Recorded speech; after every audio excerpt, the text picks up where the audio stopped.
We ask all these things in Jesus' name. Amen. All right. So, again, lots of time tonight with Pastor Matt. If you don't know who Pastor Matt is, I assume all of you do. But if you don't, he's the lead pastor here at Rooftop. He obviously planted Rooftop almost 20 years ago here, and he is here tonight to share some lessons with us. So, without further ado, I'm going to turn things over to the Reverend Dr. Matthew Herndon. Hi, everybody.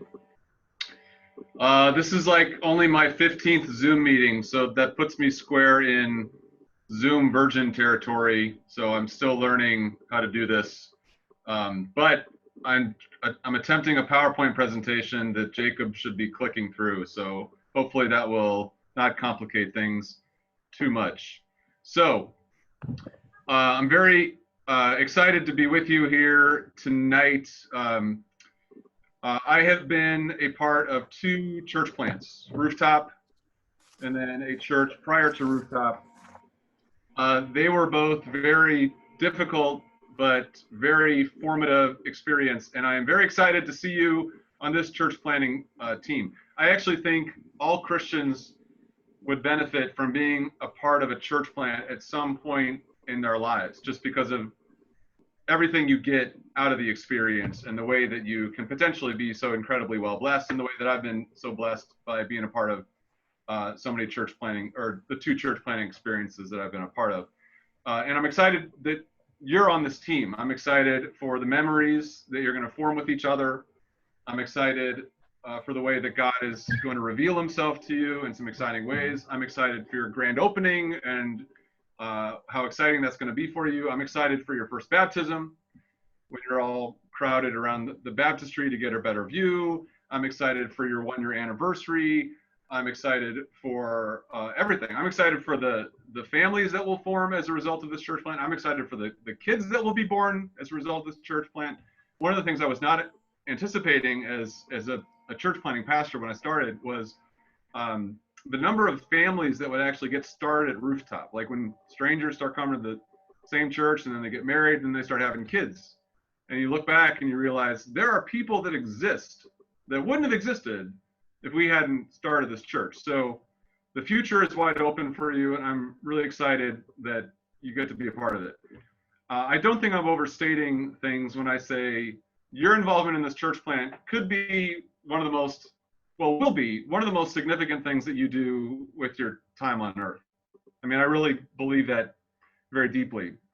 When you die and you go meet God and you're sitting on the front porch and having a conversation with Jesus, he's going to want to talk to you about a lot of things.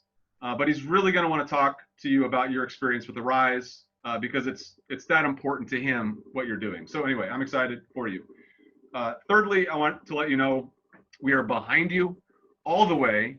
If there's any doubt in your mind about how much behind you Rooftop is, dispel those doubts. I mean, we have been dreaming of planting a church since before we started this one. It's always been our goal to plant a church, and it took us a lot longer to get to than we would have preferred, but we got there. We have avoided hiring different people so that we could hire Jacob. I mean, we hired Jacob to do this. We have avoided making major improvements to the building so that we had enough money to plant a Rise. Our building doesn't have an elevator, and we've been talking about spending the money to get an elevator, but over the years it's been, no, as much as we want an elevator, we need to plant this church. So we are totally and completely behind you.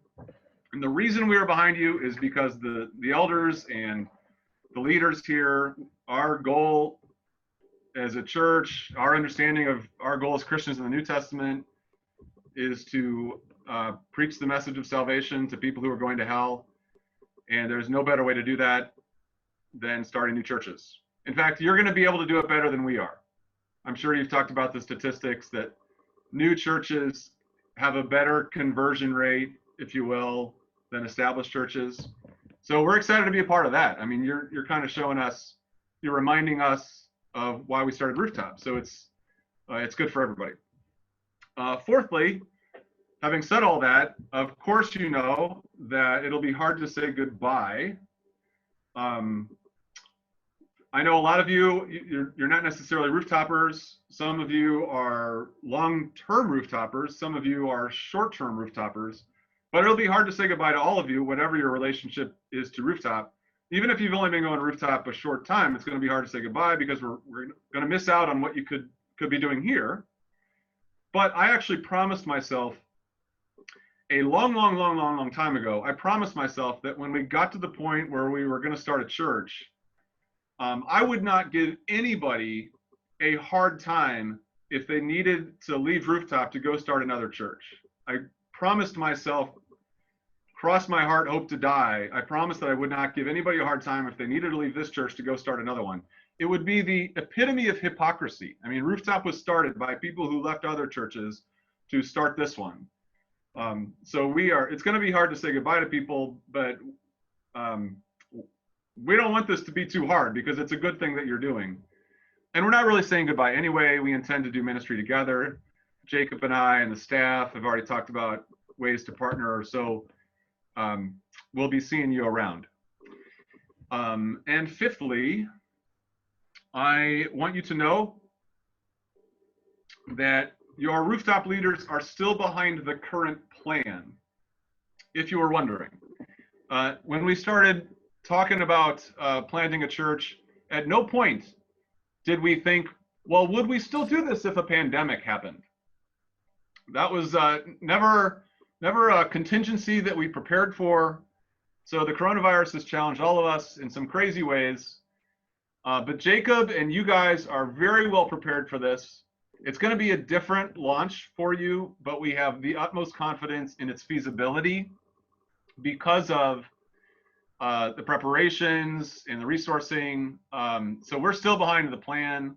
We're all being flexible. Of course, we're taking it day by day, but if anything, and I hope Jacob, I'm sure that Jacob has told you this, if anything, this pandemic has reminded us of the need for new churches. I mean, people are desperate for community. People are dying. It's a reminder, people are dying, and they're going to have to meet God, and we want to make sure that they can meet him in the cloak of Jesus Christ. So we're still committed to the plan, and I'm sure you know that, but I want you to hear it from me and on behalf of the elders here at Rooftop. In fact, we're really impressed by Jacob's stick with itness, and it's inspiring for us to see, and we want to be a part of that too. Okay, so those are all my introductory comments.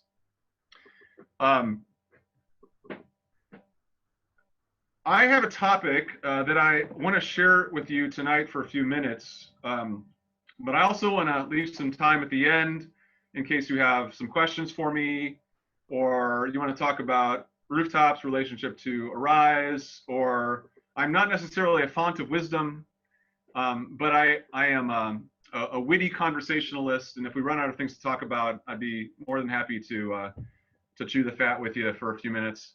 So I want to leave a few minutes at the end for any possible questions you might have. But the topic that I want to talk about with you is things that I wish I had done differently. Because there are a lot of things that I wish I had done differently. It is only by God's grace that we are here. And if I could do this again, there are a lot of things I would have done differently. But in preparation for that topic, I want you out there on the internet to ask yourself this question, jot it down on a piece of paper, just make a mental note. What's one of your key regrets in life? What's something that if you could have a redo, you would do again? One of your key regrets in life. It doesn't necessarily need to be especially dramatic. I'm not expecting anybody to confess to any major crimes or minor crimes tonight, although if those are weighing down your soul, by all means, spill the beans. But hold on to that, just a key regret that you've had in life that you wish you could go back and redo. And later in the evening, we'll pull those up again. Okay. So some of you might know, as Jacob pointed out earlier, I am actually not just the pastor of Rooftop. I am the founding pastor of Rooftop. I started out as a church planter. I just decided to kind of stay here and become a pastor of the church I planted. The church that we're in right now, we started 20 years ago. Our launch team, much less impressive and much smaller than your launch team. We were all about 15, 20 of us were alumni from Truman State University, where we all came to Christ and got to experience genuine, life-changing biblical community up at a ministry in Kirksville at Truman State known as CCF. And as we graduated from CCF, Campus Christian Fellowship, we sort of made our way back to St. Louis, which is where most of Truman State is from. And we realized the great spiritual experience that we had up in Kirksville was really hard to find back here in St. Louis. This was back in the 90s, and there actually weren't that many exciting churches to be a part of. There was no Journey, there was no The Crossing, there was no Rooftop, there was no Oak Ridge. All the cool new churches that we're aware of in the past 20 years, they didn't exist back in the 20s. So we started talking about whether or not God might want to use us to start a church. Very, very, very, very long story short, we decided to start a church, and we did, and it worked. So that's an incredible reduction of the story, but it was not easy. We made a ton of mistakes. I was not an ideal church planter. I did not go to Truman to learn ministry or pastoring. I went to Truman to study music and theater. I had not been to seminary. I didn't even know that church planting existed. I had never even wondered. It had never even occurred to me how churches got started. I just thought that churches either always existed or that they just kind of popped up naturally like weeds or zits. You know, they just kind of happen, no control. I'd never even given any thought to that. The odds were stacked against us in a lot of ways. Like I said, our launch team was small. We didn't know what we were doing. We didn't have the institutional support. We didn't have a healthy church giving us lots of people and lots of money. But it worked mostly because of God and mostly because the quality of people that we had on our team. We all learned a lot real quickly, and we made it work.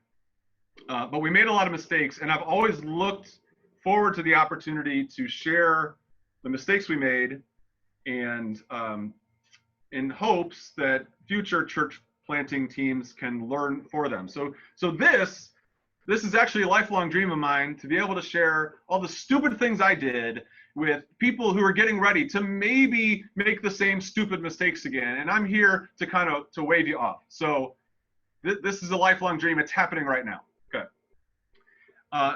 Having said that, before we get into some of the mistakes I made and some of the lessons you have to learn about these, I need to nuance these things a little bit. There are some nuances to this question about what I would do differently. Go ahead and go to the next slide, Jacob. First of all, a lot of this might be more for Jacob because he's leading the helm. I mean, you guys are doing a great job operating as a team and making decisions together. But you know, he's a pastor. He's going to be making a lot of these choices.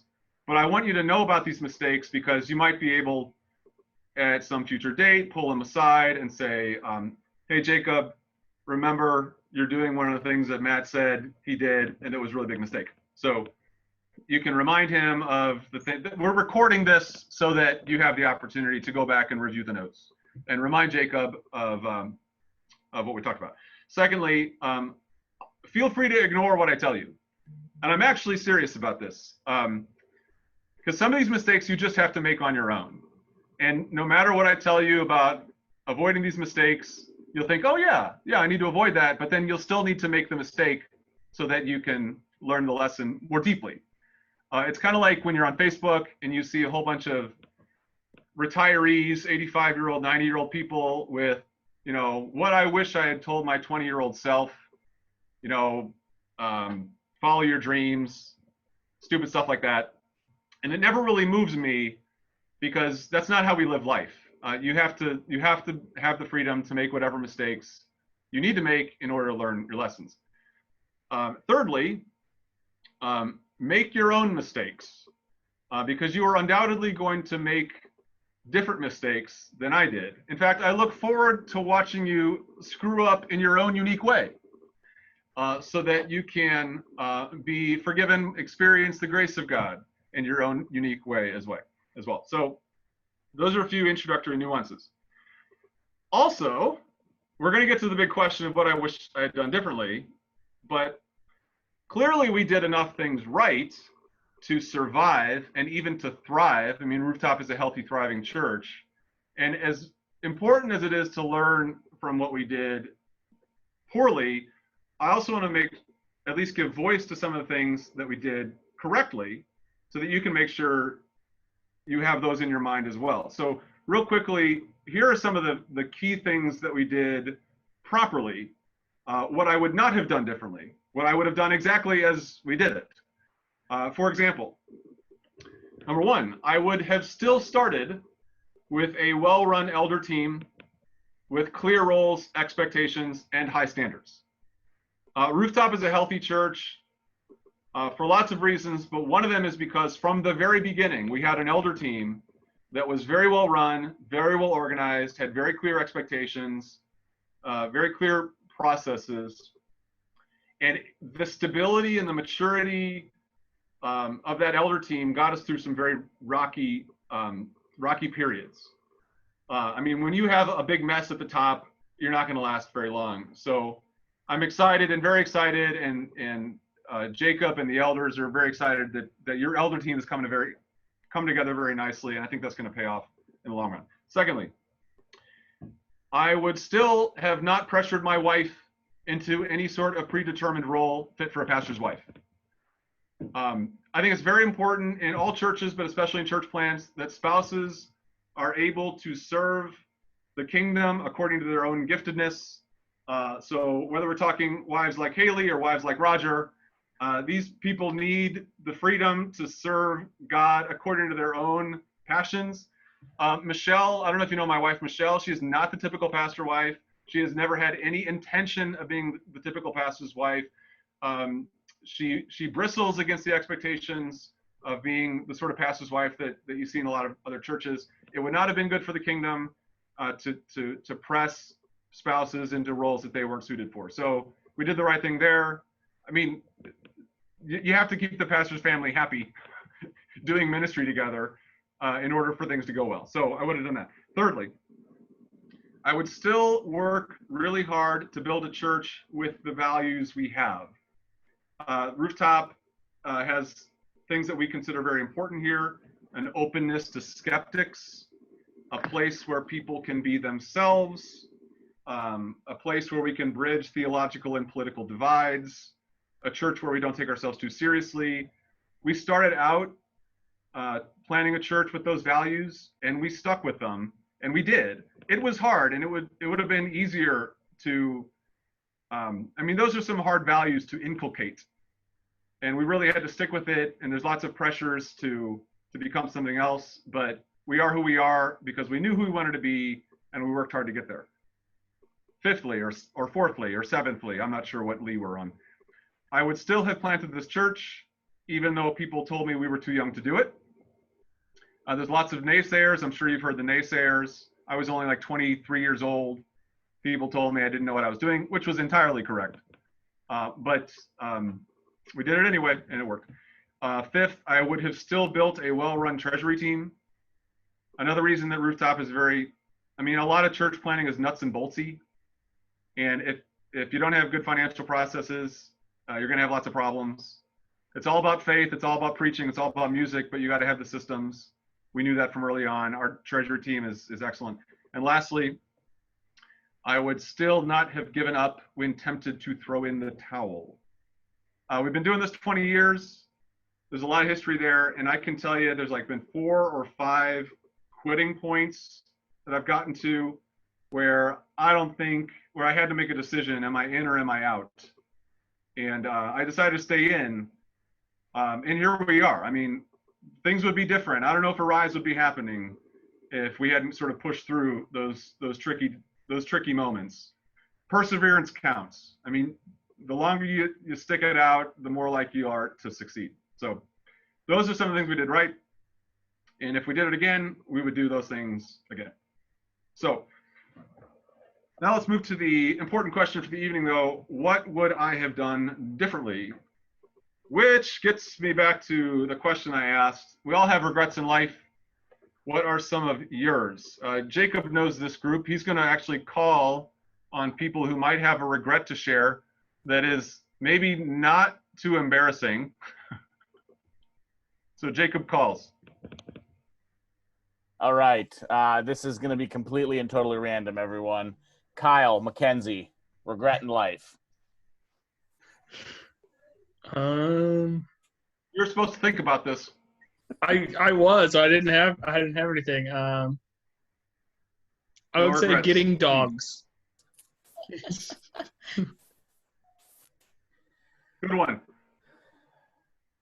Alyssa.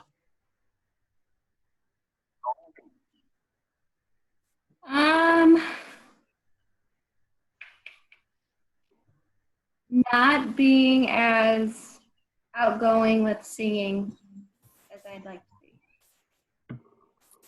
All right. David Klockner. Oh.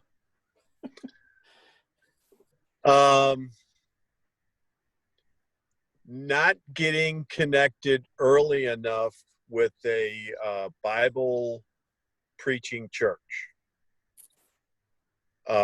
I was raised in the Roman Catholic Church, and even though they read readings from the Old Testament, New Testament, they really didn't preach a lot about what they read, which is what Rooftop has done. So, Good. All right, 2 more. Let's do Hannah. Getting married.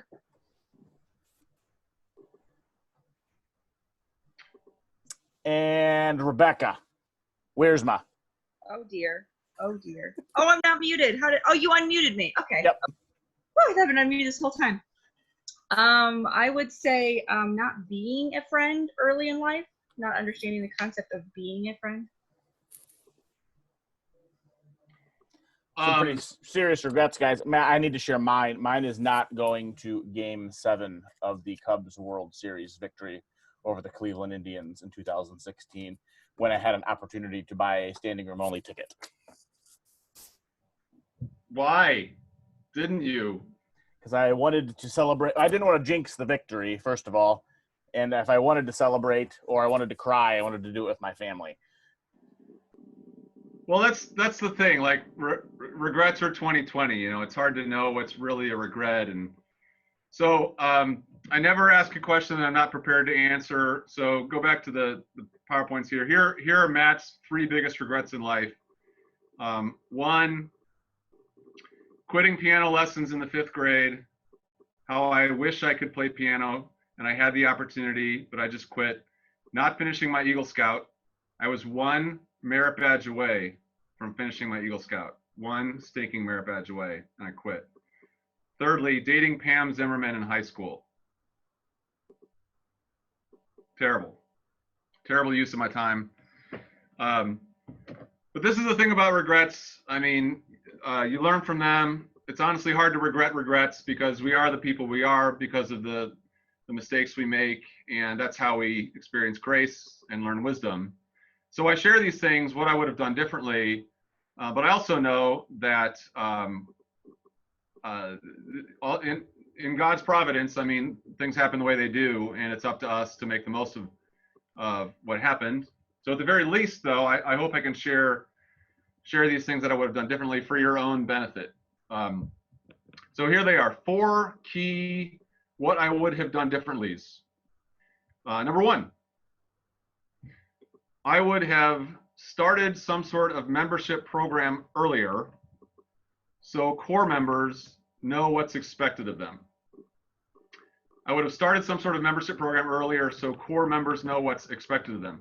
I'm going to talk about it for a couple minutes, and then I'm going to give you a couple things to do in response to the regrets.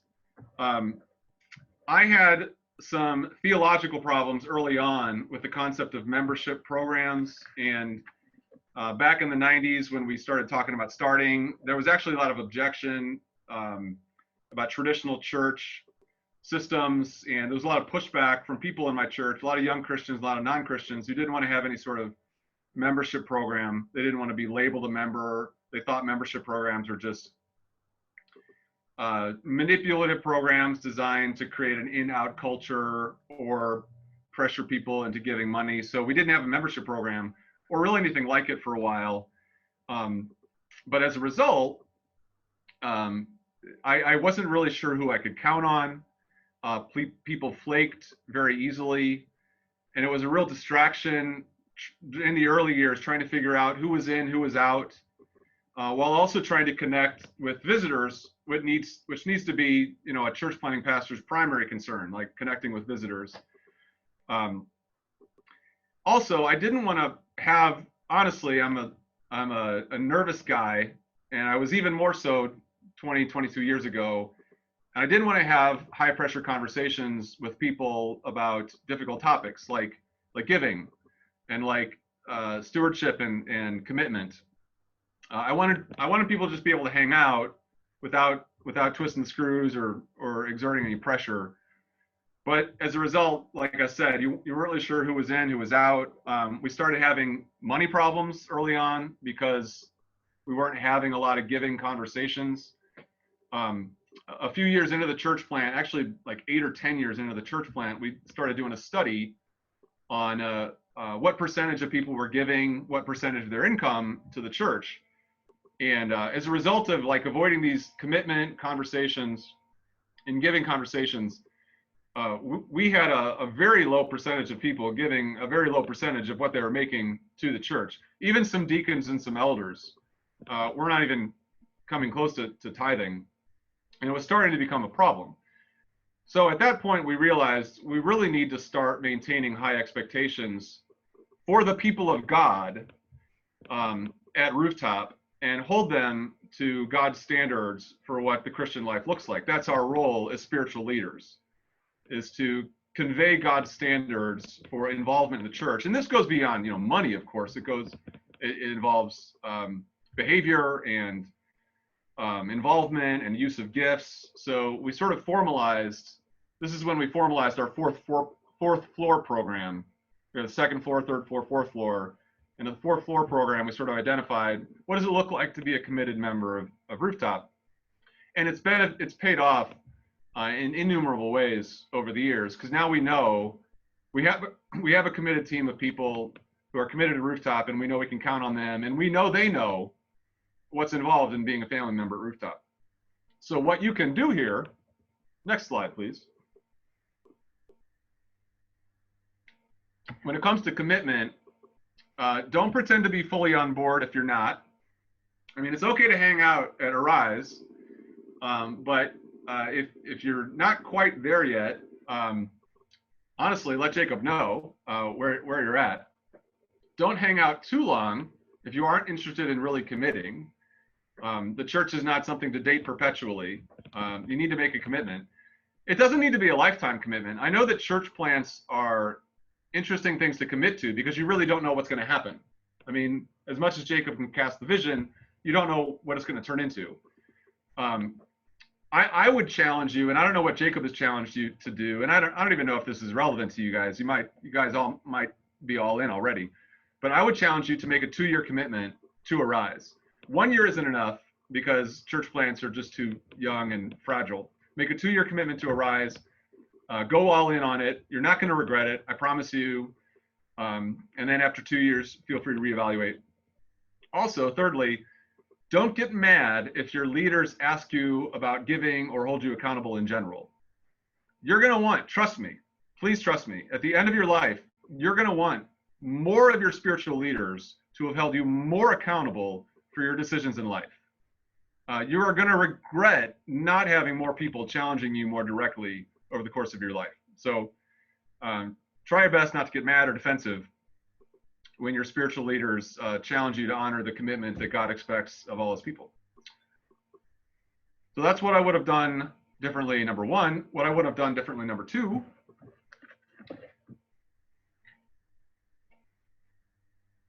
I would have prepared myself for the constant coming and going that happens in churches. I started out, like I said, I started out in college ministry. I was a campus minister for a couple of years.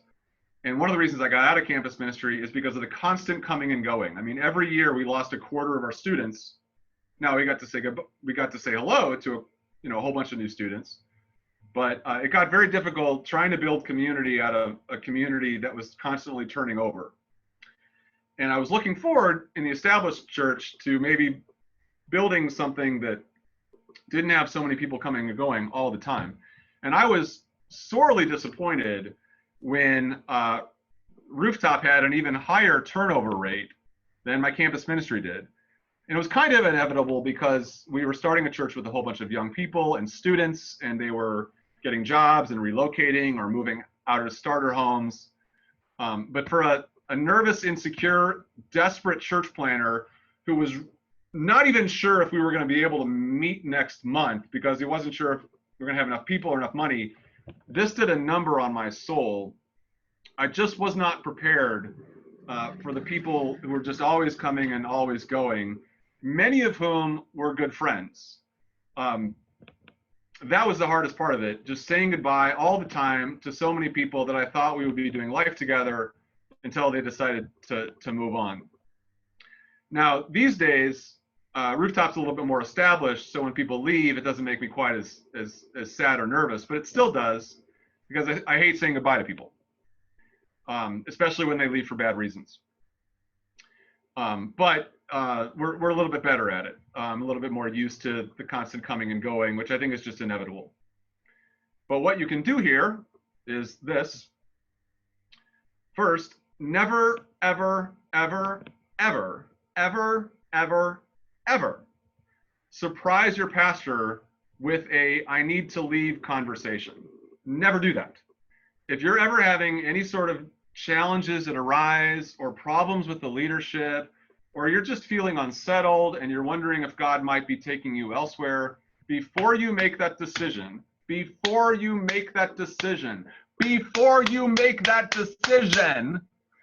talk with the elders and the leaders about it. It's too important of a decision to make on your own. Why would you not talk with your leaders about whether or not you should be going to that church? So never surprise your leaders with that sort of decision. Work with them to determine if you need to leave so you can plan your exit together. Also, hold each other accountable to this. Jacob and the elders should not be the only ones trying to build community, trying to help people settle down, trying to help people understand what commitment is. That's not just Jacob and the elders' job. That's the family, that's the arisers' job, to hold each other accountable to what commitment and family life looks like. The Bible says, be devoted to one another. And I think that's a standard that I think we should hold each other to. Be devoted to one another. Arise is not a cult. Rooftop is not a cult. People can come and go according to the Holy Spirit of God, but there's a way to do it.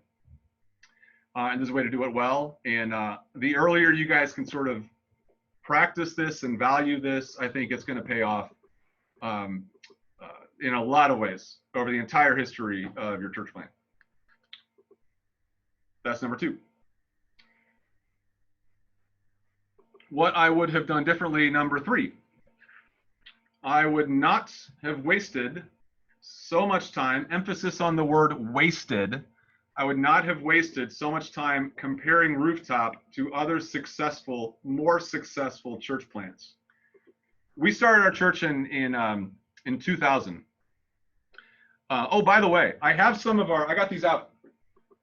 These are some of our Rooftop memorabilia from the early days when we started. We didn't even have a name yet.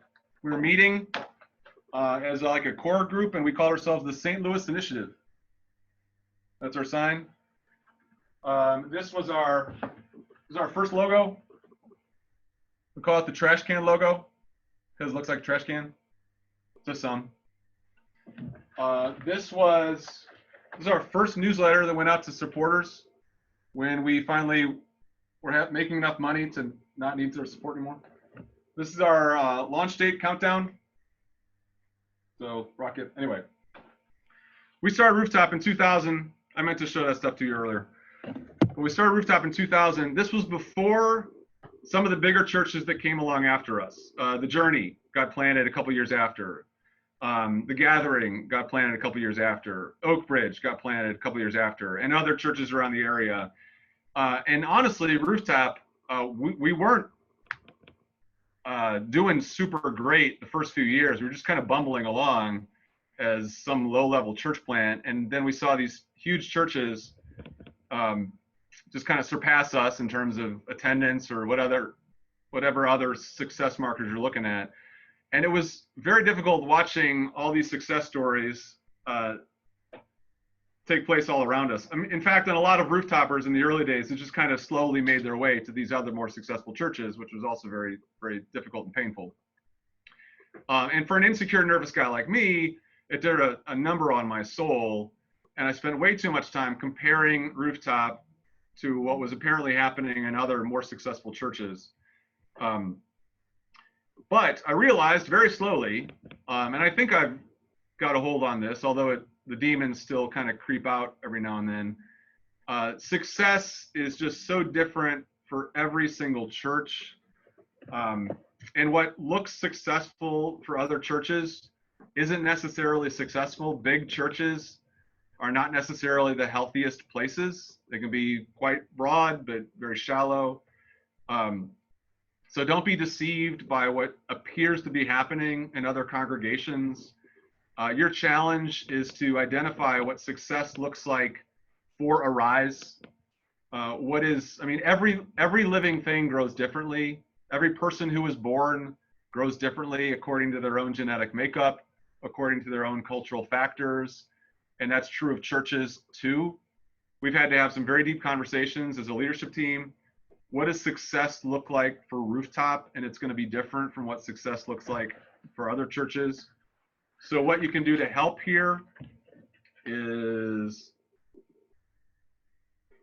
don't subject Jacob or your leadership team to discouraging and unproductive comparisons. Don't do that to them. It's not helpful. And like I said, determine what success looks like at Arise, according to your own goals, genetic makeup, your own cultural factors. Have very deep, long, far-reaching conversations about what success looks like for Arise and how that's different from what success might look like at other congregations. So that's what I would have done differently, number 3. Lastly, what I would have done differently, number 4. I would not have put barely or unqualified people in key leadership positions out of desperation. I would not have put barely or unqualified people in key leadership positions out of desperation. One of the biggest challenges that every church planter or any leader in any organization honestly experiences is the eager leader who is excited to help out but might not be ready to, combined with the open position that you really want to fill. And it's really easier in the early days to feel so desperate for people to fill that position that you kind of blind yourself to the unreadiness of the people who are interested in filling it.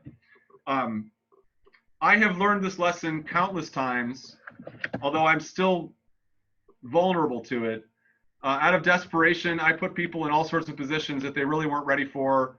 A few years into our church plant, for example, we were desperate for another pastor. We needed another pastor, and we hired somebody who was probably not a good fit for the job. It created a huge mess. And it would have been a much more difficult decision to forego that hire in search for somebody who was a better fit. But out of desperation, we sort of went against our gut. Also, I had a Rooftops director. This is like 15 years ago. I had a Rooftops director who was married to our website director, and their marriage started having problems I wasn't aware of. So like in the course of a couple of weeks, I lost my kids director, and my website director.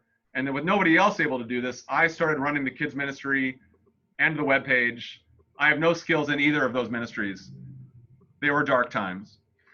On another occasion, our events team coordinator left the church without much warning. There were still events on the books that were actively being planned. So in addition to everything else, I was running events. Now, hindsight is 2020, and when you put leaders in different positions, there's always a risk, but there's a way to do it. And this is not just for Jacob. This is for all of you. The question you guys need to ask yourself is your desperation to fill a position blinding you to the qualifications or the non-qualifications of this person who's interested in helping it out? The last thing you want is someone doing something who's not qualified to do it, because it can just get way too messy. And that sounds obvious, and you're all thinking, yeah, we're not going to make that mistake. And then you get in it, and there's a position you need to fill, and you're like, oh, well, we can do it temporarily, or this one. It's just easy to blind yourself to the situation when you're in the thick of it. So what we can do here is, don't push your church leaders to start new ministries without qualified people. Don't put them in that position. It's better to not have a ministry than to have a ministry that's being led poorly by someone who's not qualified to do it. And don't get too discouraged if you're told by your leaders that you're not quite ready to lead something. Prove them wrong. Get yourself ready to lead it. Take that as an opportunity to learn and grow so that you can hear what your leader has to tell you. We have a deacon team here at Rooftop. It took us about 10 years to get a deacon team up and running that is as well organized and strategized as the elder team. And anybody who wants to lead anything at Rooftop, they've got to apply to the deacon team. They've got to fill out an application. They've got to meet with the elders. They've got to demonstrate. I mean, the Bible takes deacon leaders as seriously as it does elders. So it took us 10 years, though, to realize that lesson, that we need to take our leadership team as seriously as we do our eldership team. So those are my 4 what I would have done differently's. We have 11 minutes for whatever questions or comments you might have for me. So if you have a question or a comment for Matt, you can drop it in the chat and I will ask it to him, or you can raise your hand and I will unmute you and call upon you.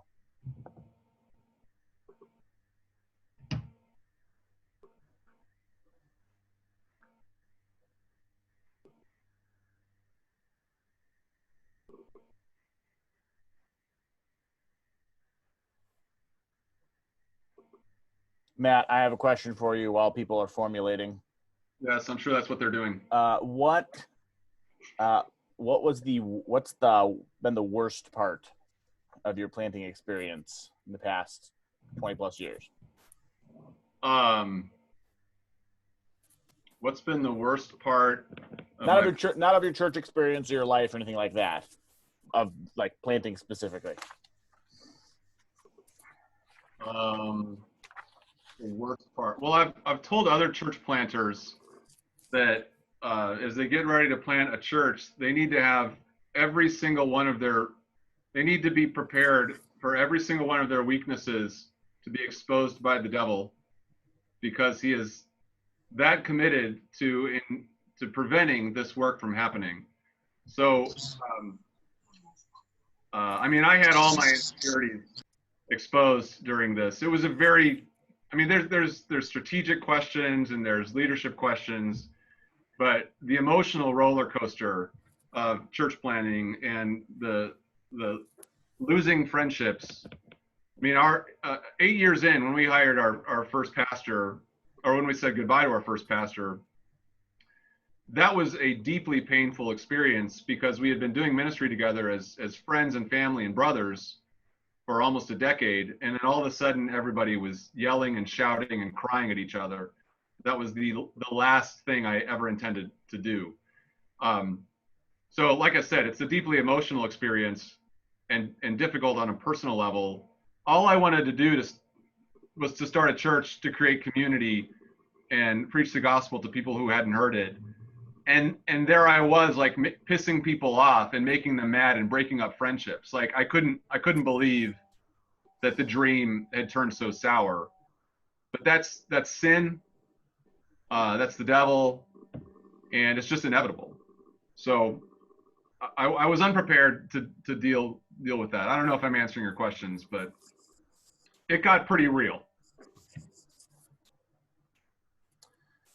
You are. Thank you. That's helpful. Becky is wondering about finding people who are qualified but maybe are shy. Do you have any wisdom for, shall we say, leadership development in a church plant? How you identify them, or how you help them grow through that? I'm reading this as identify, but Becky may correct us in the comments. Well, yeah, shy people can have a lot of problems in church because churches is sort of built for extroverts. So I think a lot of the challenges there is giving voice to that, and giving lots of people opportunities to express interest in leadership, and not having qualifications for leadership that require someone to be an extrovert. There should be lots of opportunities for introverts to serve. There's a really great book that I've always intended to read. It's called Introverts in the Church. You got to make a place for them, and got to be able to identify them. So I don't know if that's helpful. Yep. Thank you. Someone's asking, who was part of your support system in the early days? Who are some of the roles and people that you don't, maybe not by name, but just kind of the people in places that were part of your support system? Well, that was one of our problems. We were an independent church. We started as a denominational church, but it didn't last very long. We were only affiliated with the denomination for about a year before that kind of went south. That's another big mistake. That could have been number 5. Don't make unholy alliances. So I didn't have I wasn't part of a network. Some of my church planting friends, whether it's Matt Miofsky at the Gathering, he has a Methodist network, or the Journey people, they had X29 people, and we were just Rooftop. And I had people to call, but they weren't that invested in what we were doing. So that's one of the reasons why I'm glad that Rooftop has Arise and Arise has Rooftop, because I will be quite familiar with everything you described to me. And I think I can speak with a little bit more credibility than somebody can when you call. Indeed. Do you have any suggestions or tips for sticking with Arise through the challenges that we will inevitably experience? That I've already said. Is that a question from you or from somebody in the group? It's from Jen. Jennifer. I don't know which Jennifer. Sorry, I just realized we have multiple Jennifers here. Right. It's yeah, I think a couple things. You just got to stick it out. Like, you just resolve. We're gonna do this. We're gonna do this. And secondly, it's good for you. Like, the challenges are good for you. You will be more ready for heaven if you stick this out and endure what the Lord, what the devil, depending on your theology, is going to throw at you. You're going to be better for it. So it's going to be difficult, but everything worth doing is. Sorry to be so trite and cliche, but everything important, anything worth doing is. I can't even say the trite cliche, but you know what I'm saying. Thank you. Rebecca is asking, timeline-wise, when did you feel the least sure of Rooftop's success? And then conversely, when did you feel like the church was securely planted? That's a great question. There were in the early months, we started out fairly well. We had almost 200 people, or like 180 people at our first service, and then we just kind of started trickling down, and we had a sort of bottomed out at 75, and we sort of build it up from there. But in those early days when it was 75, not super committed people, maybe sometimes down to 50 or 60, and our offerings were like $200. And it was because I threw in $200. You start worrying about it maybe not working. But even after we bought our first building, we bought a building in 2005 down here in Afton, not this one, but our old building. And one of the long running debates around here at Rooftop was whether or not that was a good idea, that first building purchase, because it changed the entire dynamic of the church. We entered a long period of just no growth and insularity and frustration and squabbling. So the early years had their own problems, and then the middle years where it's just a grind and you just kind of want to be done with it. I think when we moved here, it felt like we finally established. I mean, this is a building we can grow into and do some cool things out of. So, but again, that happened 3 years ago. So that was 16 years, 4 years ago. So that happened 15 or 16 years into the church plant, where it maybe finally felt like things had gotten established. In it for the long haul. Yep. How did you search for a more, this is from Kelsey. How did you search for a more permanent location? Sorry, how did your search for a more permanent location affect the trajectory of Rooftop? And what, if anything, would you have done differently there? In indescribable ways, Kelsey. The location question was paramount for us for years, because we started up in Richmond Heights, and honestly, we would not have survived in the early years. I've told you how incompetent and ignorant I was. Like, I really did not know much of what I was doing. The only way we survived is because the Lord delivered to us this perfect ideal location. It was the Richmond Heights Community Center. I had no idea where we were going to meet. I had to find a location to meet. The timeline was counting down. I had no options. And then I just kind of drove by this big, beautiful building, like at Highway 40 in Hanley. And I went in. It looked like an interesting building. I went in and I said, "What is this place?" They said, "It's a community center." I said, "Can churches meet here?" They say, "Yeah." So how much is it? They said, "It's actually very affordable." And I walked out with a contract to meet there every Sunday. And it was an ideal location, like ample classrooms, combinable rooms, right off the highway, great parking, easy access. If we had not found that building, we would not exist, because as you know, having the right facility can make or break you. But we couldn't stay there forever, because we actually eventually ran out of space. So then we did another search, and we looked everywhere because we had no long-term plan for where we wanted to be. The only reason we moved to Afton is because we were desperate for a building. This is the rub of it. Were we so desperate that we made a decision we shouldn't have made, instead of kind of sticking out and looking for something else? Because when we moved to Afton, we thought it's only a few miles south of Richmond Heights, but none of us lived in Afton, and it was a tremendous cultural change. Moving to South County, and that was part of the middle year malaise, when we had all these people from all over the St. Louis region coming to this tiny little church in Afton, trying to serve a community that we weren't really a part of. It took like 5 or 6 or 7 years for us to kind of really enculturate to the local area. We actually thought about moving out a couple times, because it just wasn't a good fit. Great. One last question for you here. Someone is asking, how did you balance the load of planting a church while serving your family? I did okay, not great. Back then, Michelle was not working yet, so she was home with the boys. Eventually she decided to go back to school. in the early days, I was the only guy on staff, so I had a lot of flexibility. These days, it's a lot harder actually to balance work and family because I have a staff to supervise and plates to make sure it continues spinning. So in the early days, it was a lot easier than it is now. You just have to prioritize it. And it would have been a different challenge if Michelle was working at the time.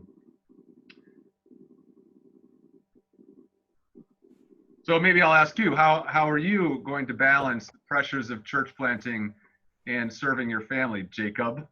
I'm a scheduler, so I mean, you saw my schedule today. I've got time that doesn't move, that's blocked out with people. I'm actually, as I'm reviewing my schedule now, I actually feel like I will have more time once I'm not juggling 2 jobs. Things get busy and we'll fill up. But that's something that Haley and I have had many conversations about, and really try to intentionally plan, is making sure that I'm there to put the kids to bed most nights and spend time with the family, and they can join us on Zoom calls if all else fails. So. Yeah. Well, guys, please join me in thanking Matt you got to do the silent golf clap, for being here tonight. Matt, we really appreciate your willingness to come be vulnerable and share your wisdom with us. So thank you so much. We really appreciate it. Any final challenges or words you have for us? No, I do want to let you know, assuming that the plan goes according to plan, we have a commission Sunday planned, and I'm sure Jacob has told you about this. We have a commission Sunday planned on July 26th. Is that it? Where we want to send you off. I mean, it's a goodbye service, but it's also a sending service. And we're planning some things on rallying the people of Rooftop to be able to send you guys out together. So, it's going to be a weird summer with everything going on, but circle July 26th here at Rooftop, because we want to have as many people.